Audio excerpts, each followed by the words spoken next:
ইরানের সঙ্গে ইসরায়েলের যুদ্ধে ব্যক্তিগত খেসারত বর্ণনা করতে গিয়ে ইসরায়েলের প্রধানমন্ত্রী বেনিয়ামিন নেতানিয়াহু বলেছেন, ক্ষেপণাস্ত্রের হুমকির কারণে তাঁর ছেলের বিয়ের আয়োজন দ্বিতীয়বারের মতো স্থগিত করতে হয়েছে।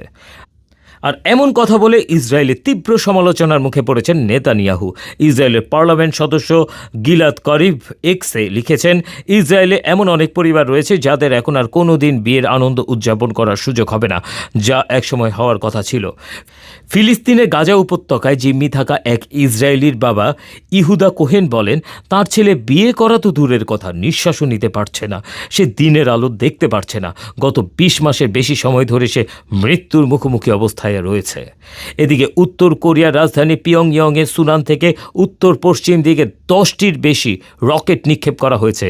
বৃহস্পতিবার ছোড়া হয় এই সমস্ত রকেট, আর এমনটাই জানিয়েছে দক্ষিণ কোরিয়ার সেনাবাহিনী।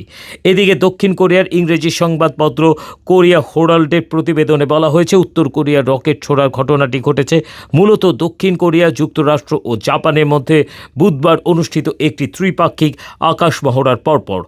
মহড়ার উদ্দেশ্য ছিল 3 দেশের নিরাপত্তা সহযোগিতা জোরদার করা। ডেস্ক রিপোর্ট, বাংলার আওয়াজ।